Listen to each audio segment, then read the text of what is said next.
नमस्कार, आप देख रहे हैं राष्ट्र धर्म और मैं हूं आपके साथ चंद्रशेखर त्रिशूल।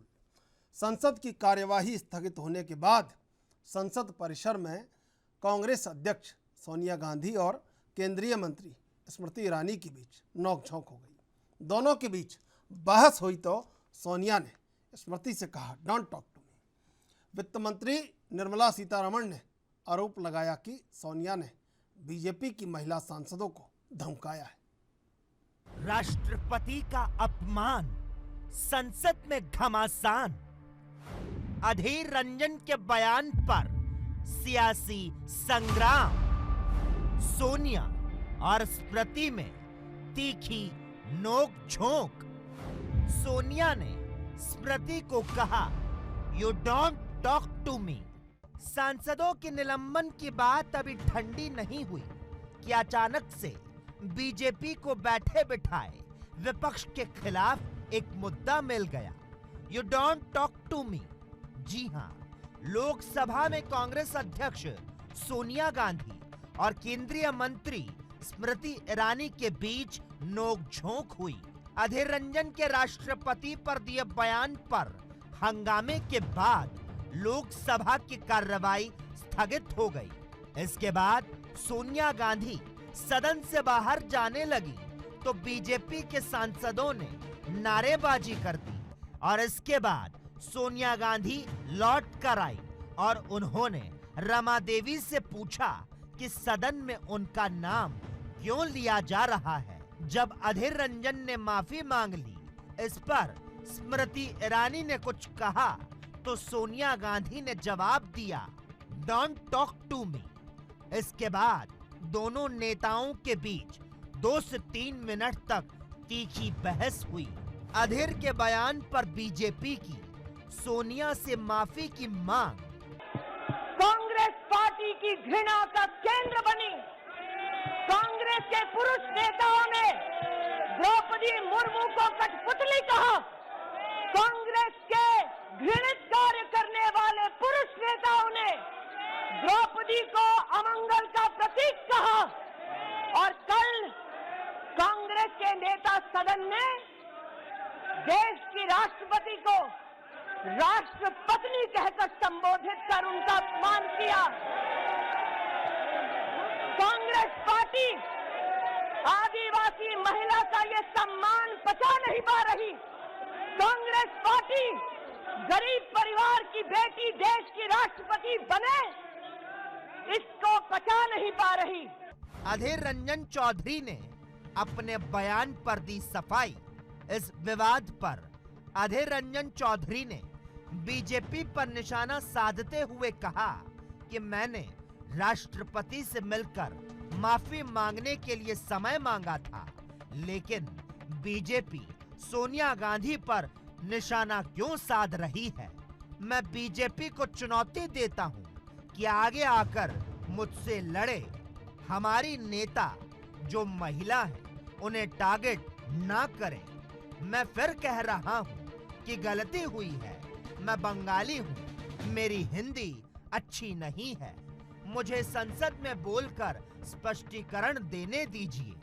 आपको शायद जानकारी होंगे, मैं अपने चूक हुई, गलती हुई, एक बार नहीं 100 बार इसको स्वीकारा है। मैंने राष्ट्रपति निकाल चुके हैं मेरी जुबान से, गलती से चूक हुई। इसका मतलब फांसी की तख्ते पे चढ़ जाऊं तो कहिए, सूली पे चढ़ जाऊं तो कहिए। अगर मेरे साथ कोई मेरे खिलाफ अगर किसी का कोई आरोप रहे तो मुझसे कहा करो। सदन के अंदर मेरे खिलाफ आरोप लगाया गया, मैंने स्पीकर साहब को खत लिख के जवाब देने के लिए समय मांगा। स्पीकर साहब ने जवाब देने के लिए मुझे मौका भी दिए थे, लेकिन ये सत्ता पक्ष वो भी नहीं करने दिया। सोनिया गांधी ने स्मृति को कहा, डोंट टॉक टू मी।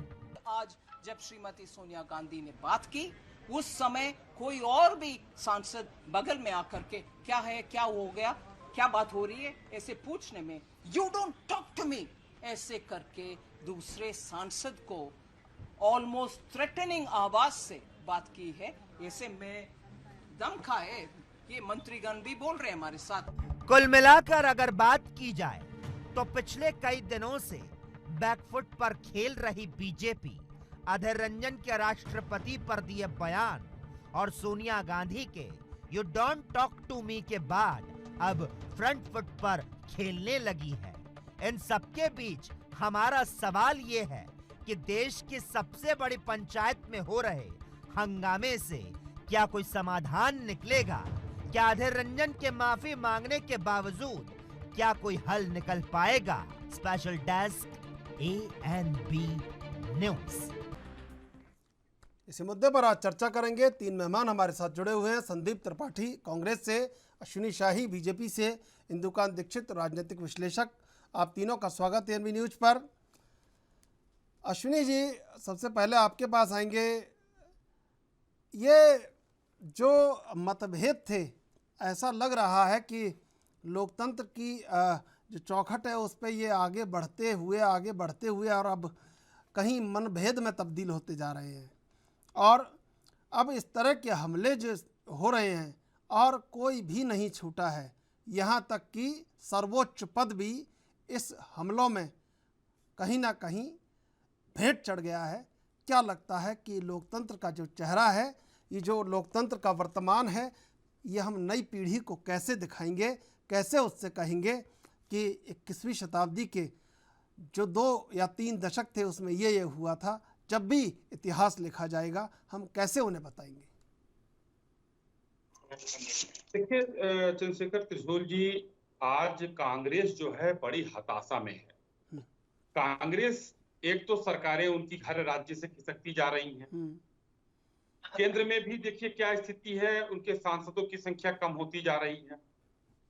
ऊपर से उनकी चोरी पकड़े जाने का डर, संस्थाओं को लेकर जो है वो लोग बड़े उसमें है कि कैसे सोनिया जी को बचाया जाए जेल जाने से, कैसे राहुल जी को जेल जाने से बचाया जाए। ये सब मिलकर एक हताशा की स्थिति उत्पन्न हुई है। और उस पर इन लोगों ने जिस तरीके से अधीर रंजन चौधरी जी की जहां तक बात है, उन्होंने बहुत तीर चलाए। जो उनके तीर होते हैं वो कांग्रेस को ही पलट कर धंस जाते हैं, कांग्रेस को ही चोटिल करते हैं जाकर। और उन्होंने बार बार ये किया कि एक दलित जो महिला, आदिवासी महिला को अगर भारतीय जनता पार्टी ने पूरे देश के लोगों ने मिलकर, कई राज्यों के लोगों ने मिलकर चुनकर भेजा और उनको राष्ट्रपत्नी कहा जाए, क्या अगर बुरा लगेगा? अगर एक शब्दों का मैं उनको कहूं कि बड़े महत्वपूर्ण पद पर हैं, वो बड़े इंपॉर्टेंट आदमी हैं, लेकिन हम इंपॉर्टेंट कहें उनको तो कितना खराब लगेगा, ये पूरा देश इसको समझना चाहेगा। तो राष्ट्र जो महामहिम कहा जाता है उसके आगे लगाया जाता है और असंसदीय भाषा के शब्द में प्रिय अध्यक्ष जी आता है। अगर महिला कोई पीठासीन है तो प्रिय अध्यक्षा भी सदन में वो है, असंसदीय है। और उसके बाद उन्होंने राष्ट्रपत्नी कह दिया। ये एक बार नहीं है, 1 बार 2 बार का वाकया मैं दिला देता हूं, जिसमें इन्होंने कहा कि आज मैं माफी मांग लूंगा। चलिए भाई, माफी मांग लिया। एक बार इन्होंने माननीय प्रधानमंत्री जी को कहा था कि ये PM साहब 13,000 करोड़ का जहाज खरीदे हैं, इसमें स्विमिंग पूल बनवाए हैं, नहाते हुए जाते हैं और लौट कर उस भाषण देकर लौट आते हैं। निर्मला सीतारमण जी को इन्होंने निर्मला सीतारमण का माफी मांग लिया। एक राजीव गांधी जी का पुण्यतिथि थी, उस पर एक ट्वीट किया था वही राजीव गांधी जी वाला कि पेड़ गिरते हैं और आंधी आती है और धरती हिलती है, वो ट्वीट उन्होंने डिलीट कर दिया बाद में। ये सभी चीज। एक और वाकया है, हमको PM साहब को इन्होंने घुसपैठिया भी कह दिया था। और हर बात उन्होंने कहा कि आप गुजरात के हैं, दिल्ली में आ गए, आप घुसपैठिया हैं। तो ये सब चीजें उनको, ये तीर कांग्रेस को ही लगता है और कांग्रेस से ये कहते हैं कि ये स्लिप ऑफ टंग है या गलती हो गई है। एक गलती उन्होंने और किया, जब 370 हटा था त्रिशूल जी, तो उन्होंने कहा कि 1948 से ये मामला UN देखता है, तो हमारा आंतरिक मामला कैसे हो सकता है? आज जब रमा देवी जी माननीय सांसद हैं, उनसे सोनिया जी ने पूछा कि हमारी गलती क्या है, हमारा नाम क्यों ले रहे हैं लोग, तो उन्होंने कहा आपकी गलती यही है कि आपने अधीर रंजन चौधरी जी को विपक्ष का नेता बना दिया है, यही आपकी गलती है। और वही लोग कह रहे हैं। इन्होंने अभी देखिए कुछ दिन पहले ED को क्या कह दिया, इडियट। ED इडियट है, तो भाई आखिर चुनता कौन है? अधीर रंजन जी आप चुनते हैं, माननीय प्रधानमंत्री जी चुनते हैं और CGI मिलकर चुनता है। यानी कि आप क्या हुए, ये सुब्रमण्यम स्वामी जी ने उनको बता दिया था कि आप क्या हैं। तो ये अधीर रंजन चौधरी जी जब भी तीर चलाते हैं, ये मान के चलिए कि अपने बंगाली होने के उसमें आड़ में छुपते हैं और कांग्रेस अपनी हताशा में छुपने की कोशिश करती है और महिला विरोधी, दलित विरोधी काम करने का कांग्रेस काम करती है। ठीक है। संदीप त्रिपाठी जी, ये मतभेद सत्ता पक्ष और विपक्ष के बीच जो होते जा रहे हैं, मनभेद में तब्दील होते जा रहे हैं, क्या लगता है कि भाषा विज्ञान से इतर कहीं देश की जनता की कुछ बात भी हो पाएगी? देखिए, यही इसी से तो भाग रही है भाजपा। भाजपा भाग कैसे रही है? ये जितना नौटंकी, ये ड्रामेबाजी, एक्टिंग हमारी जो है मिट्टी मैडम ने किया सदन में, ये इनकी लड़की का क्या मामला आया था, उसमें इनको जवाब देते नहीं बना।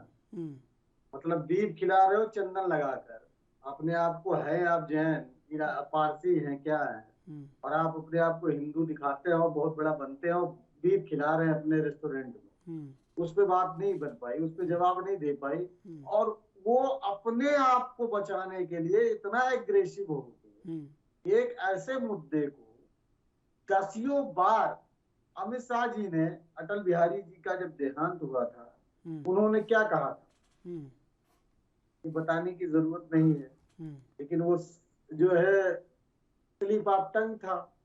लेकिन जो है अधीर रंजन जी इसलिए कांग्रेस के हैं, तो वो मानवीय गलती उनसे हो ही नहीं सकती है। भाई आप लोग, मतलब वो कह रहे हैं कि ये चूक है हमारी, और वो सदन में कोई बयान नहीं दिए थे। एक न्यूज चैनल को वो भी जब धरना चल रहा है, धरने के बीच में वो बाइट लेने आते हैं, उसी में वो बोलते हैं स्लिप ऑफ टंग। 2 बार वो राइट बोलते भी हैं, राष्ट्रपति वो बोलते हैं 2 बार, तीसरी बार अगर स्लिप ऑफ टंग होती है, और उसके बाद आप ये कहते हैं कि वहां पर आप, और अधीर रंजन जी ये भी कहा कि हमने जो है जो भी थे एबीपी के अंकुर गुप्ता शायद थे, जहां तक मुझे याद है, उनसे उन्होंने कहा भी कि ये जो है मिस्टेक है, इसे आप ना चलाएं तो बेहतर होगा। तो वहीं पर हमने डिनाई कर दिया, या मुझसे अगर कोई गलती हो जाती है, तो अगर मैं उस चीज को आपसे कह रहा हूँ, तो आपका भी कर्तव्य बनता है। बहुत सारी मीडिया भी गलती कर देती है, ये होता रहा है।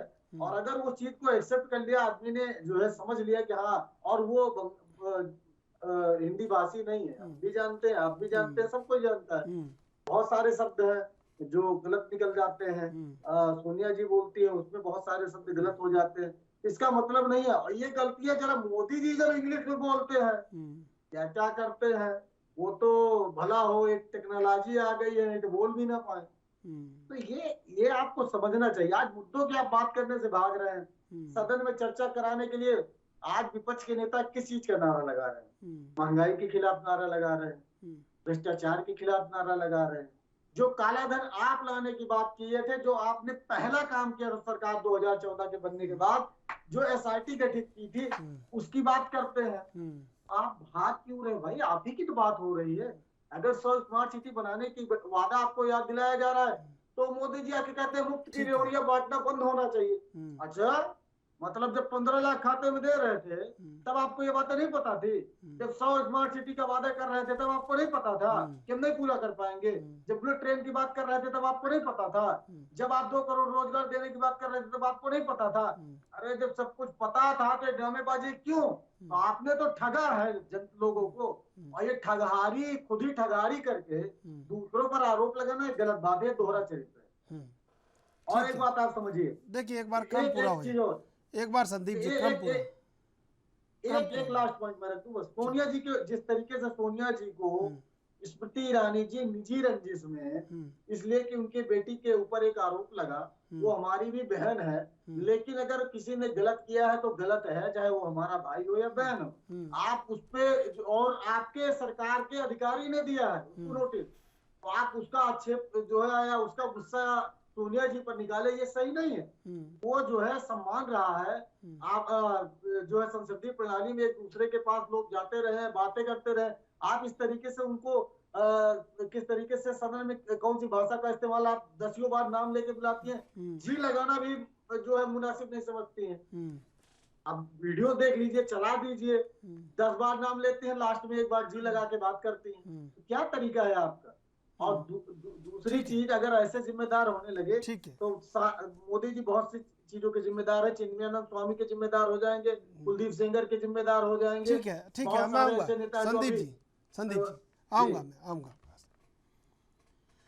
इंदुकांत जी, 18 जुलाई से 28 जुलाई होने को आई, 1.5 करोड़ रुपए घंटा खर्च हो रहा है और हिसाब जोड़ा जाए कि जनता के मुद्दों पर क्या बात हुई तो शून्य नज़र आता है। क्या लगता है कि ये जो बहस हो रही है, ये जो नई नई शब्दावली निकल के आ रही है, ये जो भाषा विज्ञान इस्तेमाल किया जा रहा है सदन में, इससे जनता को कोई फ़ायदा हो रहा है? इससे जनता के हित की कोई बात हो रही है?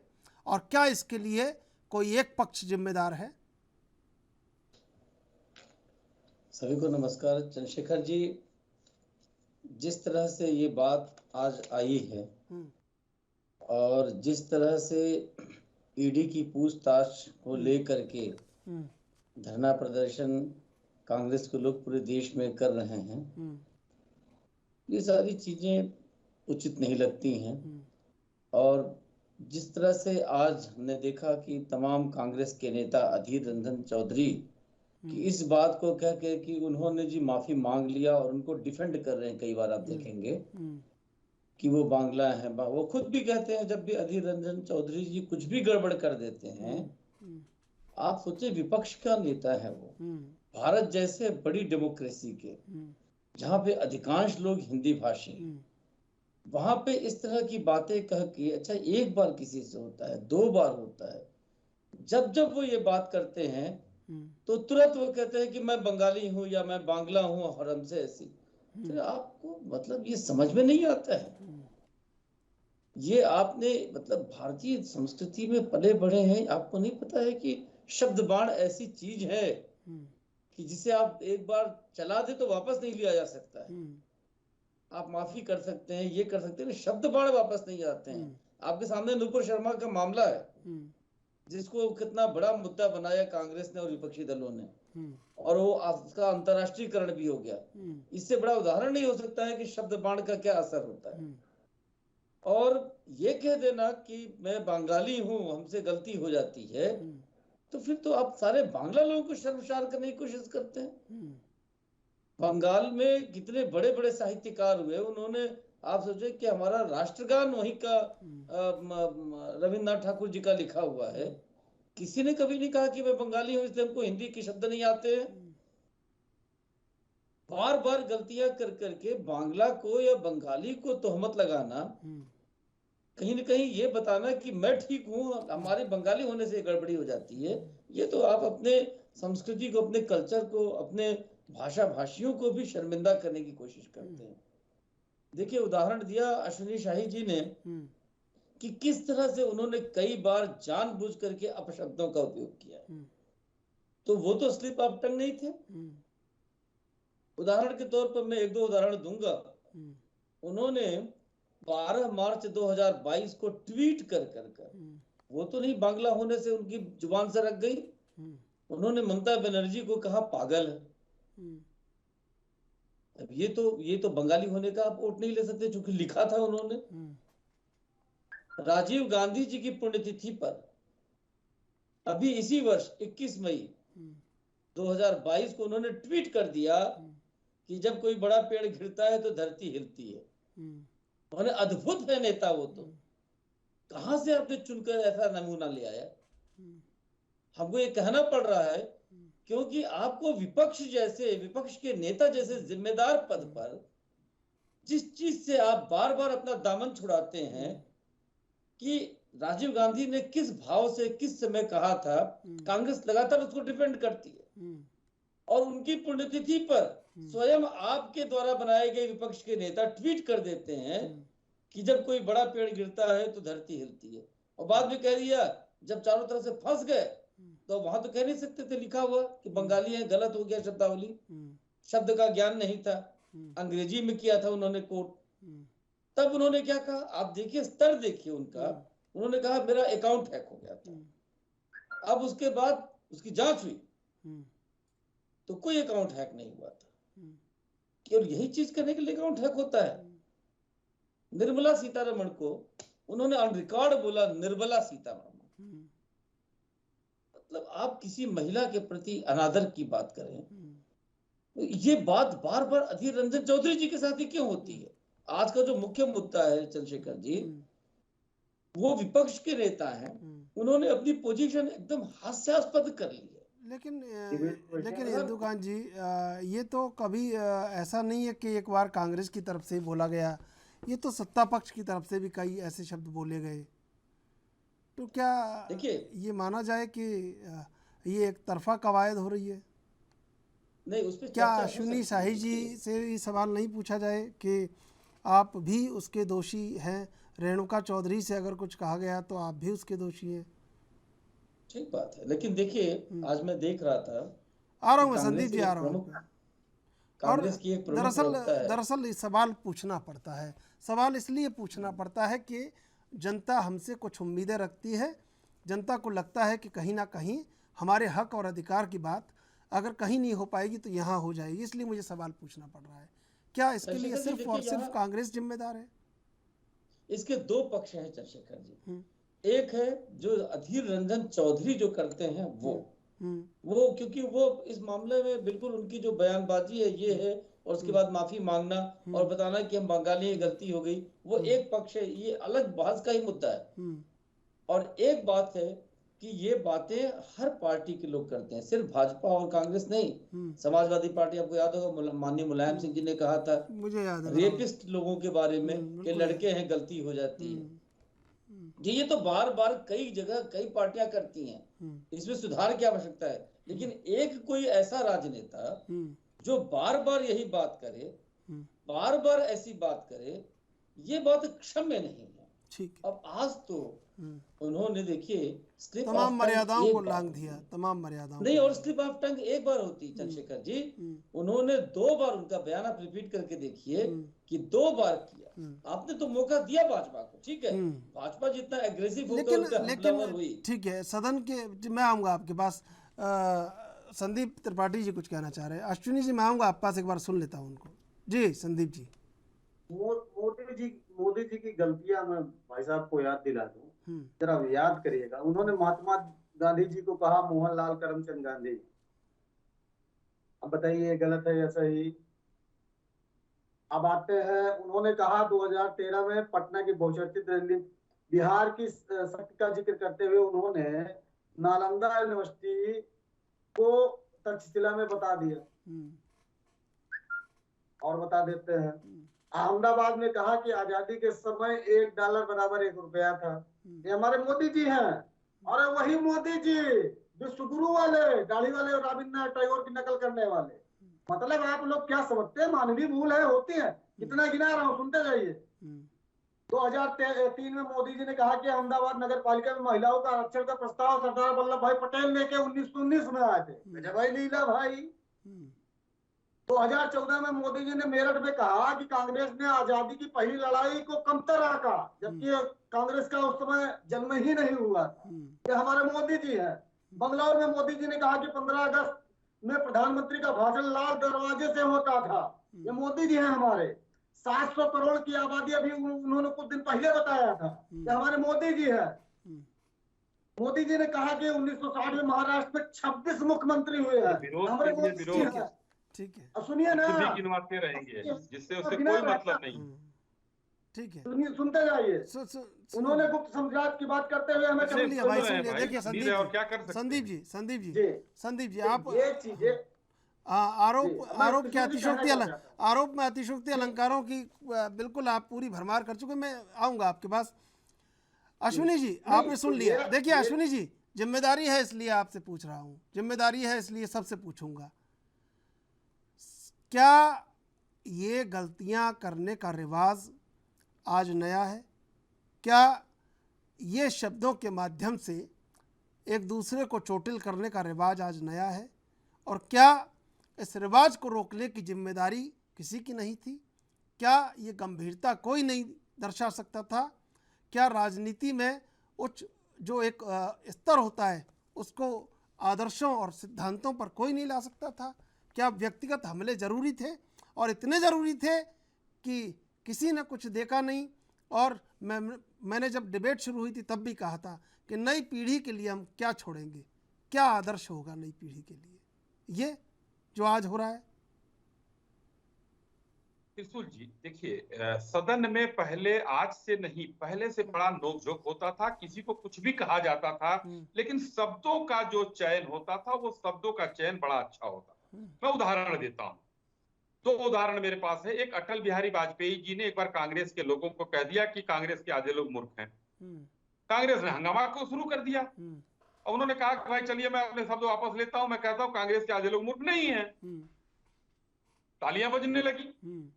तो इस तरीके से हल्का माहौल भी हो जाता था, बात वही कही गई। दूसरा, माननीय चंद्रशेखर जी किसी से दबते नहीं थे, उनकी एक प्रवृत्ति अलग थी। उस समय शरद यादव जी और रामविलास पासवान जी एक अपने आप को बहुत मजबूत नेता मानते थे और दबंगई का वो करते थे, तो किसी के लिए बार बार कुछ बोल रहे थे। अब शब्द नहीं बोल रहे थे लेकिन प्रोवोक कर रहे थे। बहुत देर बाद माननीय चंद्रशेखर जी खड़े हुए और उन्होंने कहा, आप इसके बाद आप लोगों ने कोई शब्द कहा तो सदन के बाहर आप लोग बोलने लायक नहीं रहोगे। वो भी एक दिन था। और यही अधीर रंजन चौधरी जी, आज प्रताप सारंगी जी पिछले बार मंत्री थे भारतीय जनता पार्टी की सरकार में, वो अपना एक भाषण दे रहे थे, उसमें उन्होंने कह दिया कि माननीय नरेंद्र मोदी जी विवेकानंद जी के उसमें है, क्योंकि नाम दोनों का सिमिलर है इसलिए हम उनकी तुलना उनसे करते हैं।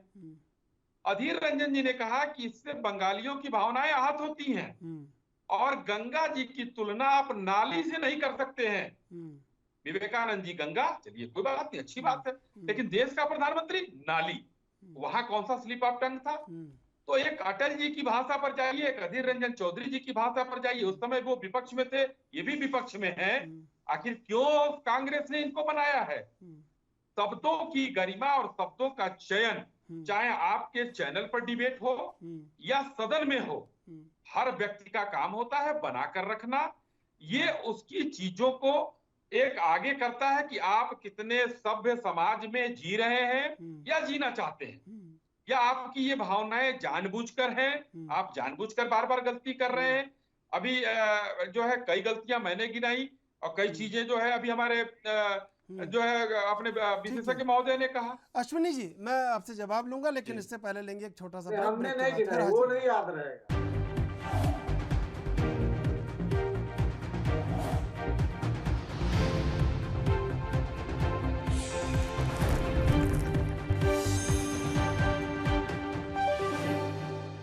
सीधे चलेंगे मेहमानों के पास। अश्विनी जी, मैंने आपका जवाब लिया। संदीप त्रिपाठी जी, ये जो अधीर हैं, ये इतने अधीर क्यों हैं? और कोई आपको सुधी ऐसा नहीं मिला जिसको आप विपक्ष का नेता बना देते, तो वो सुधी और सद्भाव और सौहार्द का कायम करता? आपको ऐसा अधीर ही क्यों मिला? आप भी गलतियों पे गलतियां लगातार करते चले आते हैं, और मान लीजिए गलती कितना ही हो बीजेपी की, लेकिन आप उस दिन जरूर गलती करते हैं जिस दिन बीजेपी बड़ी गलती कर चुकी होती है। क्यों? क्योंकि आपको मुद्दा देना होता है उन्हें। नहीं, देखिए, ये मुद्दा इनको बनाना होता है, ये बना ले जाते हैं इसलिए कि इनके जो है गोदी मीडिया इनके साथ में है, वो उसमें भरपूर इनकी मदद करती है। और नहीं तो मैंने जैसे बताया कि बहुत सारी ऐसी चीजें हुई हैं, वो तो कभी चर्चा आपने सुनी है? लोगों को पता ही नहीं कि मोदी जी ने ऐसी गलत बातें भी बोली है, शिवराज सिंह ने ऐसी गलत बातें बोली है, ज्योतिरादित्य सिंधिया ने भाजपा की रैली में कांग्रेस को वोट देने की बात कह दी है। ये सब चीजें होती रहती है, लेकिन चर्चा किस पे हो रही है? बात इस चीज की है। और दूसरी बात, अधीर रंजन जी से इनका डर कायम रहना चाहिए। अधीर रंजन जी उसी हमारे कांग्रेस के अध्यक्ष की धरती से आते हैं जिनका नाम सुभाष चंद्र बोस से है, जिससे अंग्रेज डरते थे। लेकिन सुभाष चंद्र बोस तो देश का गर्व थे, और आप कहाँ अधीर रंजन चौधरी को सुभाष चंद्र बोस से जोड़ रहे हैं? आप भी वही काम कर रहे हैं जो। जी देखिए, ये मेरा मोटिव हो सकता है, उसमें आपका हस्तक्षेप नहीं हो सकता है।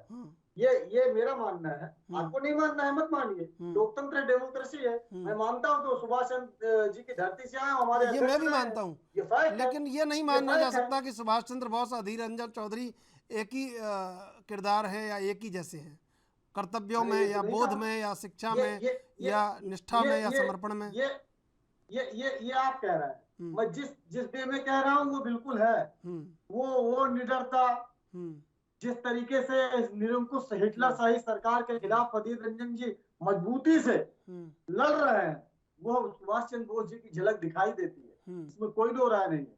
हो सकता है वो उनके जैसे पढ़े लिखे ना हो या और बहुत सारी चीजें सिमिलर ना हो, लेकिन बंगाल की धरती की एक खूबी रही है, इस बात को हमें एक्सेप्ट करना पड़ेगा।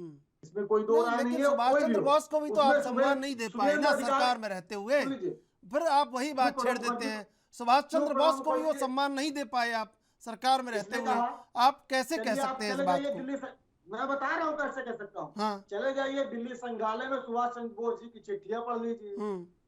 व्हाट्सएप यूनिवर्सिटी से थोड़ा बाहर निकलना पड़ेगा ना। जाइए सुभाष चंद्र बोस जी की चिट्ठी पढ़िए, दिल्ली संग्रहालय में रखी हुई है। वहां पर कहां पर एक जगह कहीं पर मतभेद अगर दिख जाए तो मुझे बताइए, या सुभाष चंद्र के किसी आपको किताब में किसी तीसरे ने क्या कहा उस पर मत जाइए। ये संघी जो किताब लिख के मर गए हैं, वो सीआर की चिट्ठी को आज जीवित करते मरे कहाँ, जिंदा है भाई, सत्ता में आ गए हैं। नहीं, मैं वो किताब लिखने वालों की बात कर रहा हूँ।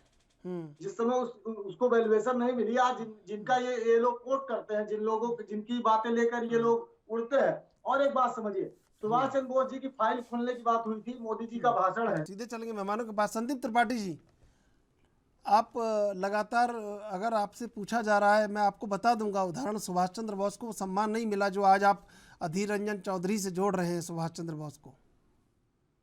देखिए, जब मैं कह रहा हूँ कि जब जाएंगे आप पढ़ेंगे तो आपको ये लगेगा कि जब जवाहरलाल नेहरू जी जेल में थे तो उनकी पत्नी का इलाज सुभाष चंद्र बोस करा रहे थे। जब कथित रूप से ये कहा जाता है, उस समय करा रहे थे जब कथित रूप से कहा जा रहा था कि जवाहरलाल नेहरू जी और सुभाष चंद्र बोस जी के बीच में इतने मतभेद हैं, तब आपको ये पता चलेगा उसी लेटर में कि आजाद हिंद फौज की किस तरीके से नेहरू जी अपनी तरफ से आर्थिक मदद और जो भी मदद, यहाँ तक कि कांग्रेस ने ब्लड भी डोनेट किया। तब जब ये भाजपा के लोग कहते हैं कि बड़ा उनमें जो है वैचारिक मतभेद हो गया था, बड़ी लड़ाई हो गई थी, उनका जो है सम्मान नहीं हुआ था, तब देखिए राजनीति के अंदर बहुत सारी चीजें होती हैं। मोदी जी 2013 में एक त्रिशूल जी रख देता हूँ, उसके बाद आप जाइएगा हमारे साथी के पास।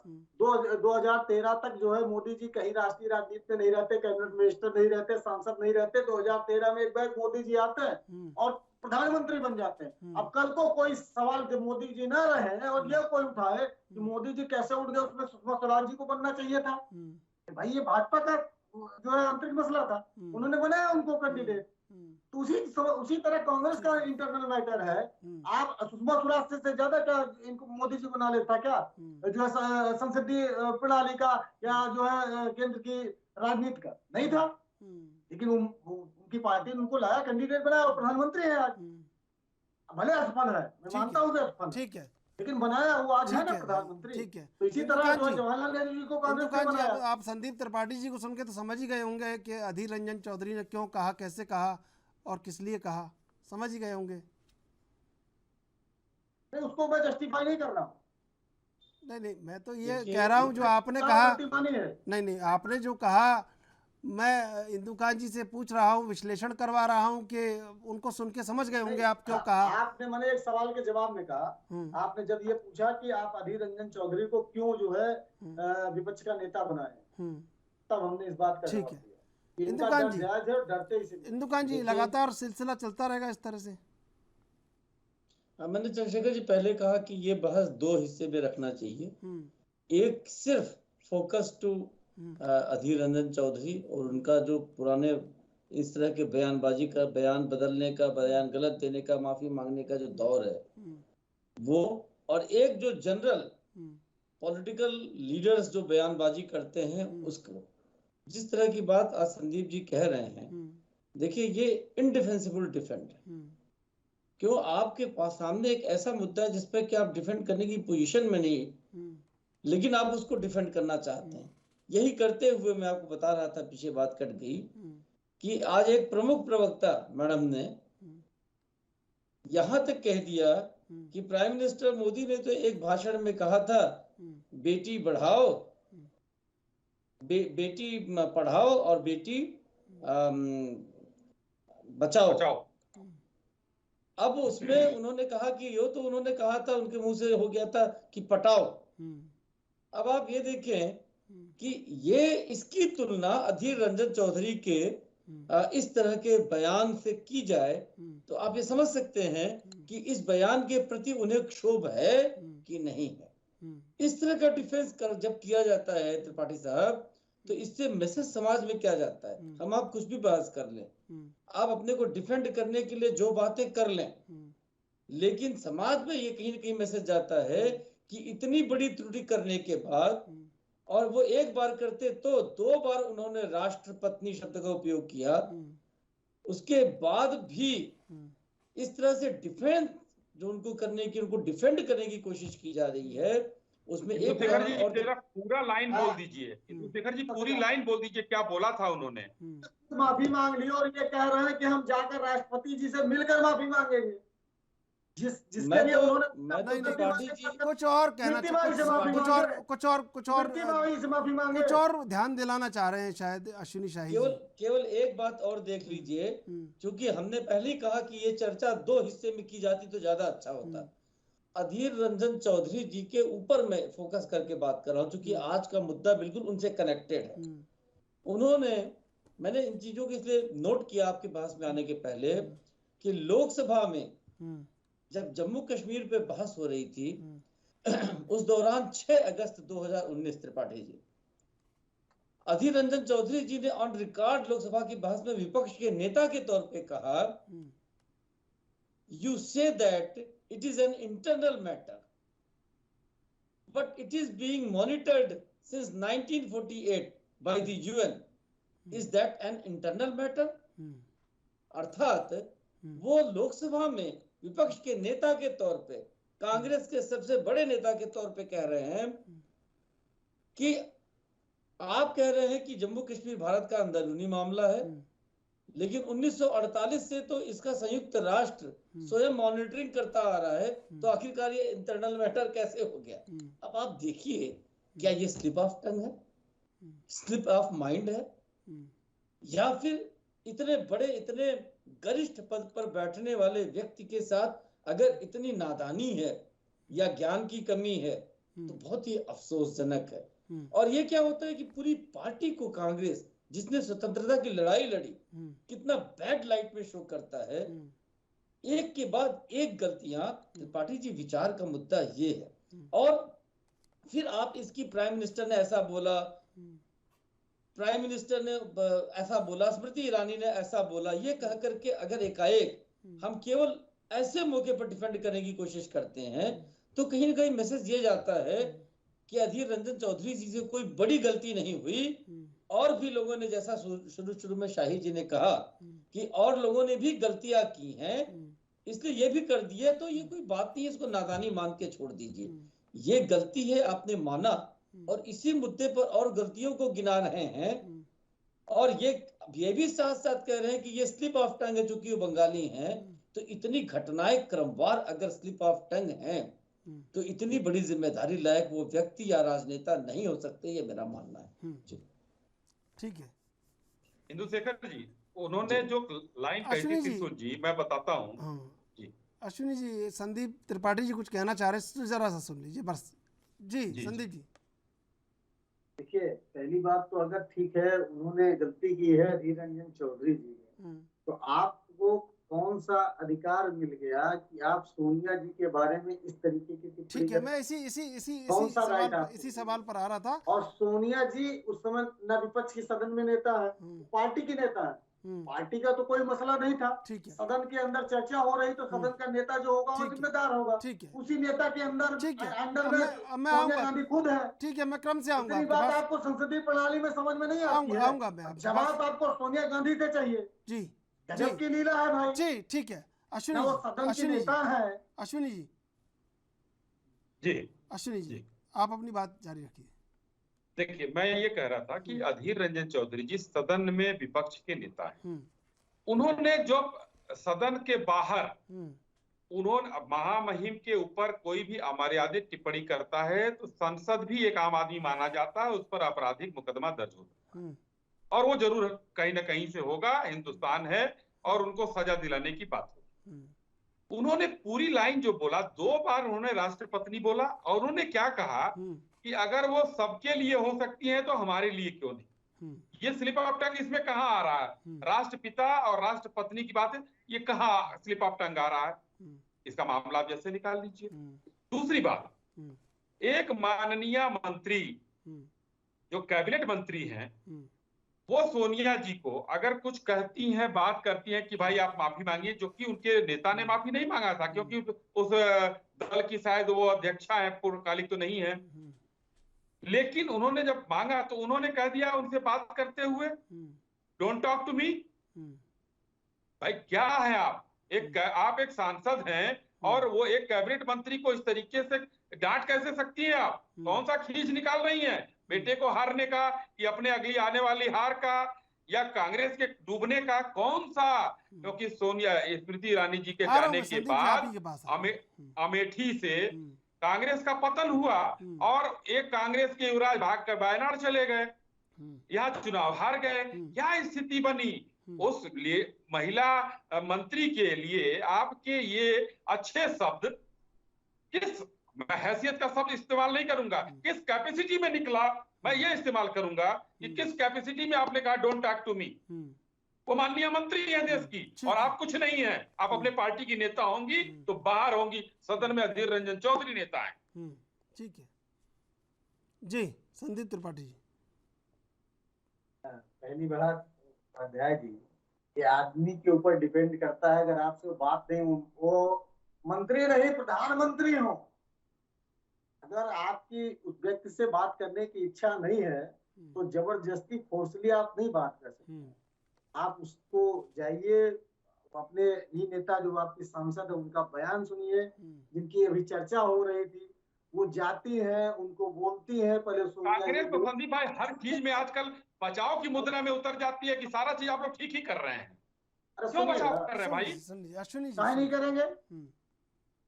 मतलब सोनिया जी कुछ नहीं है, ठीक है, मतलब आप इतने दिन तक सदन में कुछ नहीं थे, जब आपको हम भेजते थे बाहर कॉन्फ्रेंसेस करने के लिए, बाहर के नेता आते थे, जब लाल कृष्ण आडवाणी जी मिलते थे तो कौन से हैसियत से मिलते थे? अरे विपक्ष के नेता की हैसियत से मिलते थे ना।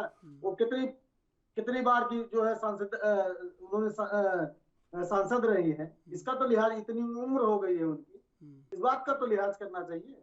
वो कुछ भी नहीं है। हम कह रहे हैं वो ठीक है, आपकी बिल्कुल मानसिकता सही है। महिलाओं के बारे में भाजपा का जो चाल चरित्र चेहरा, वो तो पता है मुझे।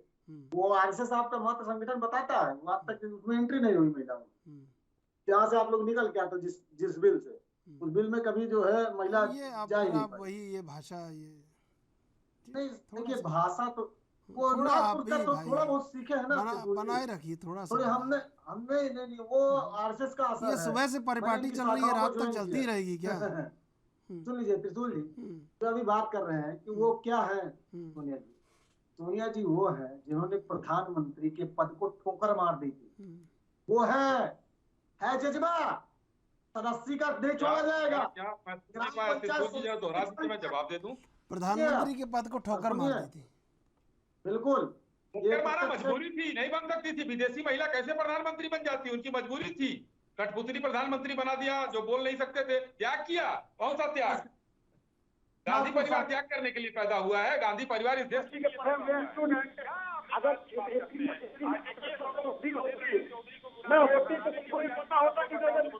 एक एक करके बोल लीजिए ना, एक एक करके बोल लीजिए, सुन लेगा देश, आप दोनों को सुन लेगा। इनको बताइए कि जो आदमी सांसद बन सकता है वो प्रधानमंत्री बन सकता है, कहीं किसी भी संविधान के किसी क्लास में नहीं। आज वो किस कैपेसिटी में है? सदन में एक सांसद हैं, मात्र सांसद हैं। उन्होंने कैबिनेट मंत्री को इस तरीके से क्यों बोला? वो प्रधानमंत्री को ठुकराया हो, चाहे विश्व के जो है सबसे सिरमौर को ठुकराया हो, आज किस कैपेसिटी में उन्होंने जाती है। इनके पिताजी ने, हमारे भाजपा के जितने भी लोग हैं, उनके पिता लोग अपने आस्था की पराकाष्ठा है जो घर के रखते हैं। गजब की लीला है भाई। अरे वो शादी करके आई है, आपको अपने संस्कारों पर यकीन नहीं है क्या? भारतीय संस्कारों पर यकीन नहीं है? मतलब आप शादी करके लाए हैं पत्नी को अपने, जिस गांव में लेके आए हैं, जिस शहर में लेके आए, वहाँ की नागरिकता नहीं मिलेगी। क्या बात है भाई? मैं आपकी आवाज ठीक से सुन नहीं पा रहा हूँ मैं आज बहुत मुश्किल कह रहे हैं मैं- बहू हैं भारत की हाँ। और आप ऐसी बात कर रहे हैं, ये कुछ भी नहीं है, कुछ भी मैं कह नहीं रहा हूँ है। क्या त्रिशूल जी? नहीं, सदन में क्या है जिनके वो सदन में एक सांसद हैं जिन्होंने माननीय मंत्री को ये कहा है। कौन सी सदन किताब के में बाहर वो कुछ भी हो, चाहे वो ठुकराया हो और चाहे अपनाया हो, उससे मतलब नहीं है। सदन में एक वो माननीय सांसद हैं जिन्होंने एक माननीय मंत्री को अपशब्द कहा, डोंट टॉक टू मी। सदन में एक हिम्मत सांसद कैसे हो सकती है? ये असंसदीय है। बराबर होते हैं, शायद आपको ये पता नहीं है। सांसद के अधिकार और एक प्रधानमंत्री के अधिकार बराबर होते हैं। थोड़ा संविधान पढ़िए, वहां पर अधिकार अलग अलग नहीं दिए गए। अरे प्रभु, आप ही लोग तो सब पढ़े लिखे हैं, तभी तो आप अपने अधीर रंजन को अधीर करते जा रहे हैं और कांग्रेस के ताबूत में कील ठोकते चले जा रहे हैं। ठोकिए भाई, हमको क्या, प्रधानमंत्री के अधिकार लोकतंत्र में गड़बड़ है कि विपक्ष नहीं रहेगा। हमको बड़ा दुख होगा उस दिन का, जो 3.25 से अब 2.5 राज्यों में रह गए आप लोग, वो भी नहीं रह जाएंगे, सांसद 10-5 रह जाएंगे, बहुत कष्ट होगा। अगर आप जैसे लोग आपसे ये बड़ी आम आदमी पार्टी हो गई है। आप लोगों को तो शर्म आनी चाहिए कि आम आदमी पार्टी आपसे बड़ी हो गई है। आप जब जीरो से स्टार्ट करके यहाँ तक आ सकते हैं तो हमारे पास तो बहुत कुछ है। अब कहाँ चल जाएंगे आप, तक कहाँ, आप कहाँ जाएंगे? नहीं आप नहीं, इतनी तो सीटें ही नहीं है लोकसभा की। अगर 44 से कितना जाएंगे, उतनी सीटों पे जाएंगे, चाहे 2 से जीतें चाहे 44 से जीतें। मैं इंदु कांत जी ये सोच रहा था, देख रहा था और आपसे पूछ भी रहा हूँ कि जनता सिर्फ और सिर्फ वोट देने के लिए और ये बड़ी बड़ी बातें सुनने के लिए, ये अतिशोक्ति अलंकारों से उसके न नमक, न आटे, न तेल, न मिर्ची, कहीं दूर दूर तक कोई संबंध नहीं है। सब्जी का, भाजी का कोई दूर दूर तक संबंध नहीं है। ये क्या रंग भरा जा रहा है लोकतंत्र में? बस महज रंग भरने का काम हो रहा है लोकतंत्र में, या और भी कुछ होगा? आप बड़े प्रबुद्ध पत्रकार भी हैं, तो मैं आपसे बड़े ईमानदार जवाब की आशा करता हूं कि ये सिर्फ रंग भरने का, सब कूचियाँ लेके दौड़ पड़े हैं रंग भरने के लिए और अपने अपने मुताबिक रंग भरे जा रहे हैं। कोई कैसा, कोई कैसा, कोई कैसा। जनता के रंग को कोई भर रहा है क्या? चंद्रशेखर जी, बस एक बात कह करके मैं आपके प्रश्न का उत्तर दूंगा। एक सवाल इसके पहले चर्चा हो रही थी कि आखिरकार सोनिया जी ने ऐसे क्यों रिएक्ट किया स्मृति ईरानी के साथ। जिन लोगों ने भी संसद की आज कार्यवाही देखी, लोकसभा की विशेष तौर पे, बहुत स्पष्ट था, क्योंकि इस अधीर रंजन जी के इस बयान के बाद लोकसभा के अंदर बहुत ही अटैकिंग मोड में पूरे बीजेपी को, सत्ताधारी पार्टी को लीड किया स्मृति ईरानी जी ने सदन में, और बिल्कुल हमलावर अंदाज में सोनिया जी से माफी मांगने की बात कही। उसका रिएक्शन एक नेचुरल, आखिरकार सोनिया जी भी एक ह्यूमन बीइंग है।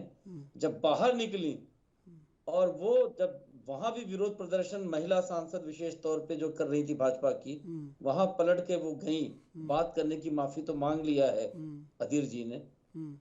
उस पे जब इंटरवीन करने का प्रयास किया स्मृति ईरानी जी ने, तो उन्होंने ये रिएक्ट किया। अब अंदर जो तत्काल हुआ था, जिस तरह से ऑफेंसिव मोड में हमलावर होकर करके स्मृति ईरानी जी के नेतृत्व में भाजपा ने उनसे माफी मांगने की बात कही थी, तो उसका उनके ह्यूमन रिएक्शन था। हालांकि जैसा अभी संदीप जी कह रहे थे, जिस उम्र के पड़ाव पर हैं वो, जिस तरह के राजनीतिक घराने से वो आती हैं, जितना उनको राजनीतिक अनुभव है, वो तो स्मृति ईरानी जी से बहुत ज्यादा माना जाएगा। लेकिन उसके बाद इस ढंग का रिएक्शन एक ह्यूमन बीइंग की तरह से, एक सामान्य आम आदमी की तरह से उनसे एक्सपेक्टेड नहीं था। जो आप कह रहे थे, सवाल आपने उठाया, देखिए, जब सत्ता और विपक्ष, सत्ता पक्ष और विपक्ष के बीच में राजनीति हो रही है, और इसमें कहीं न कहीं सत्ता पक्ष को पता है कि आज सारी चीजें उनके कमान में है और विपक्ष बिल्कुल डिसअरेड है। राष्ट्रपति पद के चुनाव के मामले में विपक्ष कहीं न कहीं एकजुटता हुआ नजर आ रहा था और एक बड़ा खतरे का सबब बन सकता था, वो केंद्र सरकार के लिए और सत्ताधारी भाजपा के लिए, राजग के लिए। लेकिन उस एकजुटता को जिस तरह का तुरप का पत्ता, तुरप की चाल चल करके बीजेपी और एनडीए ने तोड़ दिया और द्रौपदी मुर्मू जी को सामने ले आया, इसी में दोनों जवाब आपके छिपे हुए हैं। एक, कि एक द्रौपदी मुर्मू जी के नाम के चलते, उनके कैंडिडेचर के चलते पूरा विपक्ष तहस नहस हो गया इस मुद्दे पर। जो आज अगर एकजुटता बन जाती चंद्रशेखर जी, तो वो शायद 2024 तक एक मुहिम बन सकती थी। उसको उन्होंने ध्वस्त कर दिया भाजपा ने अपनी रणनीति से। तो वो एक नाराजगी भाजपा से भी और द्रौपदी मुर्मू जी के नाम से भी हो सकती है, जो उभर करके अधीर रंजन चौधरी जी के मुखारविंद से आए बात सामने। और देखिए, अपने मन के बिल, अपने जो एजेंडा है, जो तय चीजें हैं संसद में, वो तो भाजपा और सरकार, मोदी सरकार कराती जा रही है। विपक्ष का जो स्पेस है उनका बोलने का, उसको उन्होंने लिमिटेड कर दिया है। सोनिया गांधी जी से ईडी की पूछताछ और ये आज का जो मामला है, इस ढंग से घेर दिया कि इसी में उलझकर मुख्य विपक्षी जो कांग्रेस है, बयानबाजी, इसका जवाब, अधीर रंजन जी को डिफेंड करना, इसमें उलझ कर रह जाएंगी और सरकार अपना एजेंडा लेके चली जाएगी। और जो विपक्ष को मुख्य रूप से जनता के मुद्दों को उठाना चाहिए, उसमें एक महंगाई के मुद्दे को छोड़ दीजिए, उस पर भी बहस नहीं हो पाई अभी तक प्रॉपरली, किसी भी मुद्दे को नहीं उठा पाए हैं, तो देश में अच्छा संदेश देने में कांग्रेस सफल नहीं हो पा रही। जी अश्विनी जी, ये दिन ऐसे ही कट जाएंगे क्या 12 अगस्त तक? मैं आ रहा हूँ संदीप जी, आपके पास देखिए, बार बार माननीय लोकसभा अध्यक्ष जी सभी माननीय सांसदों को ये कहते हुए नजर आते हैं कि आप लोग बहस करिए, आपके पास मुद्दे हैं, बहुत सी चीजें हैं, आप इस पर बहस कर सकते हैं। लेकिन विपक्ष आज बहस करने के लिए नहीं है, विपक्ष हंगामा करने के लिए खड़ा हुआ है। भाई, जब आप दोनों तरफ से बहस होती है, जब आप मजबूर करिए, कोई जरूरी नहीं है कि नियमों के अंतर्गत ही बहस हो, बगैर नियम के भी बहस हो सकती है। तो उसके लिए माननीय लोकसभा अध्यक्ष जी आपको कह रहे हैं, तो ये लोग तख्ती लेकर और नारेबाजी कर रहे हैं और सदन की कार्यवाही नहीं चलने दे रहे हैं। और अभी इंदुशेखर जी ने जो चीज कहा कि सरकार निकल जाएगी, आपका भी सवाल उसी से 12 तारीख तक कैसे कट जाएंगे, तो ये दोनों पक्षों को सोचना होगा। सरकार, माननीय संसदीय कार्य मंत्री जी, माननीय पीयूष गोयल जी ने बयान दिया, पीयूष गोयल जी ने कहा कि आप चर्चा कीजिए, हम तैयार हैं, लोकसभा अध्यक्ष जी कह रहे हैं। लेकिन उसके बाद भी विपक्ष को याद करिए, पेगासस के मुद्दे पर चर्चा कर रहे थे माननीय मंत्री जी, समय समाप्त हो रहा है, संक्षिप्त जवाब मुझे दे दीजिए। हाथ में कागज लेकर पढ़ रहे थे, उस कागज को छीनकर फाड़ दिया गया था, वो भी दिन सदन ने देखा है। संजय सिंह ने किस तरीके से मार्शल का कॉलर का गला पकड़ा था, वो भी देखा था। तो उसके लिए सदन नहीं बना है, सदन बना है स्वस्थ चर्चा के लिए और माननीय सभापति जी की बात मानने के लिए चर्चा कर लीजिए। वो सदन तो से कोसों ही नहीं चाहता चर्चा, और वो सदन से कोसों दूर है। संदीप त्रिपाठी जी। जी हमारे मित्र हैं, आप जो आज ये बातें कर रहे हैं, शायद आप 2014 के पहले लोकसभा की कार्रवाई और राज्यसभा की कार्रवाई यूट्यूब पर और लोकसभा की मैंने, और ये सवाल 3 दिन से उठा रहा हूँ मैं, 3 दिन से उठा रहा हूँ मैं, 68 ये कहना कि ये आज चीजें हो रही, विपक्ष कर क्या सकता है? आपके तानाशाही के खिलाफ उसके बिल में जाकर नारेबाजी के अलावा वो कर क्या सकता है? आप ये बताइए। उसके पास क्या, आप विपक्ष हो तो आप क्या कर सकते हैं? विपक्ष के पास यही एक हथियार होता है। आप सुषमा स्वराज को सुनिए, ठीक है, आप अपने अरुण जेटली जी को सुनिए, उनको ही नहीं सुनना चाहिए। ठीक है, समय समाप्त हो रहा है। अश्विनी शाही जी, संदीप त्रिपाठी जी, इंदुकांत दीक्षित जी, आप तीनों का धन्यवाद डिबेट में जुड़ने के लिए। दरअसल जो जनता की बात है वो नहीं हो पा रही है और गंभीरता कहीं नज़र नहीं आ रही है। एक दूसरे के ऊपर शब्दबाण चलाए जा रहे हैं और इन शब्दबाणों के बीच न जनता के आटे का जिक्र है, न जनता के नमक का जिक्र है, न जनता के तेल का जिक्र है, न जनता की कोई फिक्र है। बस एक दूसरे की राजनीति चमकाने का काम हो रहा है और शायद यही देश का सबसे बड़ा दुर्भाग्य है। बहरहाल देश विदेश की ताज़ा तरीन खबरों के लिए आप देखते रहिए एएनबी।